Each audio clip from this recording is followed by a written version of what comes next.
एक छोटा सा सुंदर गांव था जिसका नाम चिनपुर था।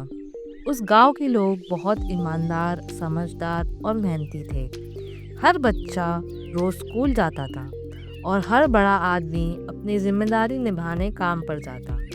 सुबह सुबह बुजुर्ग मंदिर जाकर भगवान से पूरे गांव के लिए प्रार्थना करते। इसी गांव में रामू नाम का एक गरीब चाय वाला रहता था। रामू रोज सुबह से शाम तक मेहनत करता, सिर्फ इसीलिए ताकि उसका बेटा पढ़ लिख कर एक बड़ा आदमी बन सके। रामू के पास एक छोटी सी चाय और बन मस्का की दुकान थी। उसी से वो रोज मेहनत करता और लोगों की सेवा करता। कभी कभी तो घर तक भी चाय पहुंचा देता, सिर्फ इसीलिए ताकि लोग उसे खुश रहें। रामू रोज सुबह 8 बजे अपनी दुकान खोलता और शाम 4 बजे थोड़ी देर के लिए घर जाता, खाना खाने और थोड़ा सा आराम करने। फिर शाम 5 बजे फिर से दुकान पर आ जाता। रामू पैसे कमाता था, लेकिन बहुत कम, बस गुजारा हो जाए इतना। बढ़ती महंगाई, बिजली का बिल और बेटे के खर्चे, ये सब भी वो मुश्किल से संभाल पाता था। हर शाम रामू थका हुआ घर लौटता, हाथ में सिर्फ कुछ पैसे। वो उन पैसों को देखकर अपने बेटे के सपने सजाता। उसी दिन शहर से एक आदमी चिनपुर गांव में आता है। उसका नाम होता है श्याम। वो अपने हाथ में बैग लेकर पूरे गांव का गौर से देखता है और रामू की चाय की दुकान पर उसकी नजर पड़ जाती है। रामू की दुकान पर भीड़ देखकर श्याम कुछ सोचने लगता है। 2-3 दिन तक श्याम चुपचाप रामू को देखता रहता है। फिर रामू की दुकान के बिल्कुल सामने अपनी दुकान खोलने का काम शुरू कर देता है। श्याम अपनी नई दुकान का कंस्ट्रक्शन करता रहता है। उसी वक्त रामू और कुछ गांव वाले उसके पास आ जाते हैं। वो पूछते हैं, भाई क्या बना रहे हो? कौन सी दुकान खोलने वाले हो?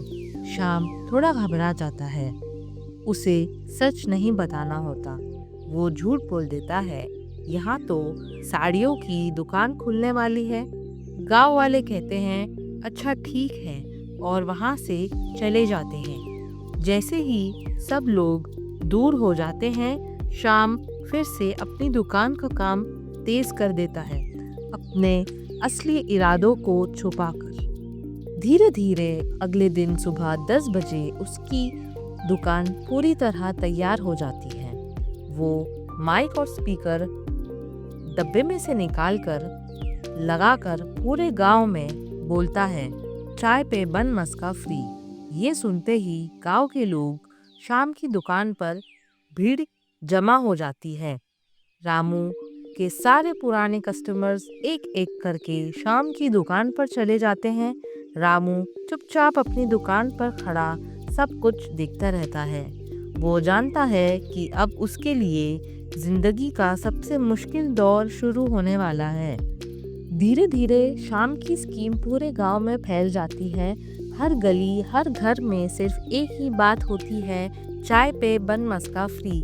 लोग अपने घरों में और चौराहों पर भी शाम की दुकान की तारीफ करते रहते हैं। शाम अपनी दुकान दिन से लेकर देर रात तक खुली रखता है और लोगों को आराम देने के लिए वो अपनी दुकान के बाहर नरम नरम सोफा वाली सीटिंग भी लगा देता है, ताकि लोग घंटों बैठकर उसकी चाय पीते रहें और मजे करते रहें और गप्पे लड़ाते रहें।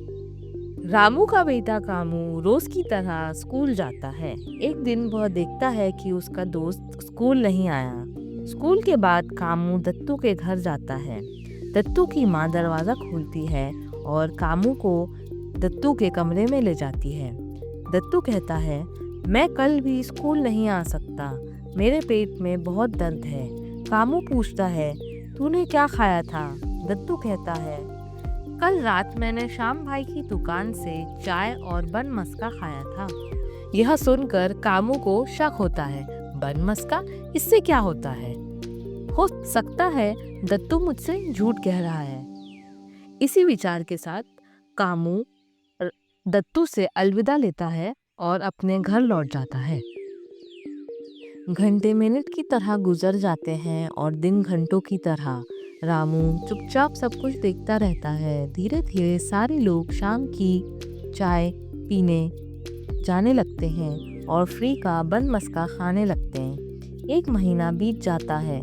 जहाँ रामू पहले रुपये ले जाता था, अब सिर्फ कुछ चिल्लर ले जाता है। पर रामू फिर भी सब्र रखता है और अपनी मेहनत पर यकीन करता रहता है। उधर शाम अच्छे पैसे कमाने लगता है और दूसरी दुकान खोलने के सपने देखने लगता है। पर शाम अंदर से ईमानदार नहीं था। वो अपनी चाय में मिलावट करता है, पाउडर मिला के दूध को गाढ़ा करता, कभी दूध में पानी, कभी सस्ते केमिकल्स और बन मस्का में भी सस्ती और बासी चीज़ें।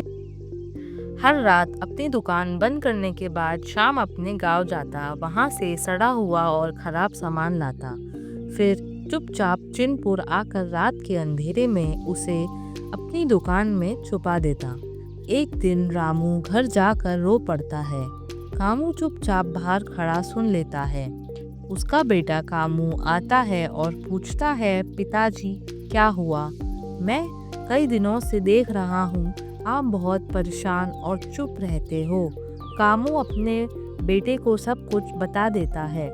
कामू सोच में पड़ जाता है और कहता है, चाय फ्री, बन मस्का फ्री। चाय 5 रुपया की और बन मस्का 7 रुपया का। फिर भी शाम पैसे कमा कैसे रहा है? यह बात उसे अजीब लगती है। फिर उसे याद आता है कि दत्तू भी शाम की चाय बन मस्का की वजह से बीमार पड़ा था। फिर उसे शक होता है कि कहीं शाम मिलावट का सामान तो इस्तेमाल नहीं करता। और तभी कामू अपनी तहकीकात शुरू कर देता है। कामू शाम की दुकान से चाय और बन मस्का दोनों का सैंपल लेता है और उसी दिन वो दोनों सैंपल लैब में टेस्टिंग के लिए दे देता है। लैब वाला उसे एक फॉर्म देता है भरने के लिए और कहता है, कल आना, तब रिपोर्ट मिलेगी। अगले दिन कामू लैब जाता है रिपोर्ट लेने। वो इंग्लिश पढ़ना जानता था। जैसे ही वो रिपोर्ट पढ़ना शुरू करता है, उसका चेहरा पीला पड़ जाता है। वो कुर्सी पर बैठ जाता है, हैरान और डरा हुआ। रिपोर्ट में लिखा होता है, चाय में मिलावट, बन मस्का में बासी मैदा और ख़राब सामान इस्तेमाल हुआ है। घबराया हुआ कामू हेल्थ ऑफिस में घुसता है और अपनी रिपोर्ट ऑफिसर्स के हाथ में देता है। जैसे ही ऑफिसर्स रिपोर्ट पढ़ते हैं, उनकी आंखें फैल जाती हैं। वो भी घबरा जाते हैं। तुरंत एक ऑफिसर जोर से बोलता है, यह सीरियस केस है। वो अपनी पूरी टीम को बुला लेता है और बिना वक्त गवाए सब लोग सीधे शाम की दुकान की तरफ निकल पड़ते हैं। शाम की दुकान पर रेड मारते हैं। वह सब कुछ चेक करने शुरू कर देते हैं। शाम डर जाता है।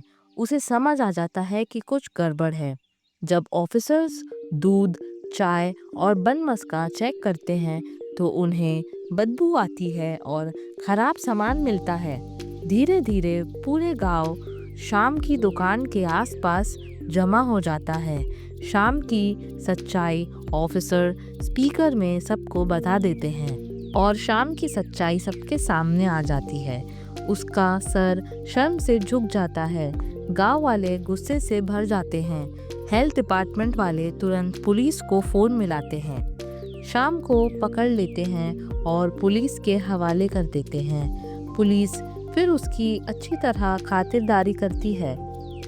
गांव वाले वापस रामू की दुकान पर आते हैं, इस बार सिर्फ चाय पीने नहीं बल्कि ईमानदारी को सलाम करने। रामू अपने बेटे को गले लगा लेता है। उसकी आंखों में आंसू होते हैं, गर्व के आंसू। गांव वाले ताली बजाते हैं। रामू की आंखों में फिर से उम्मीद आ जाती है। इससे हमें ये सीखने को मिलता है दोस्तों, जो पैसा झूठ और मिलावट से कमाया जाता है वो ज़्यादा देर नहीं टिकता, और जो मेहनत और सच के साथ कमाया जाता है वह ज़िंदगी में इज्जत देता है। क्योंकि जब बाप मेहनत करता है और बेटा सच के साथ खड़ा होता है तो कोई भी झूठ जिंदगी में ज्यादा दिन तक नहीं टिक सकता।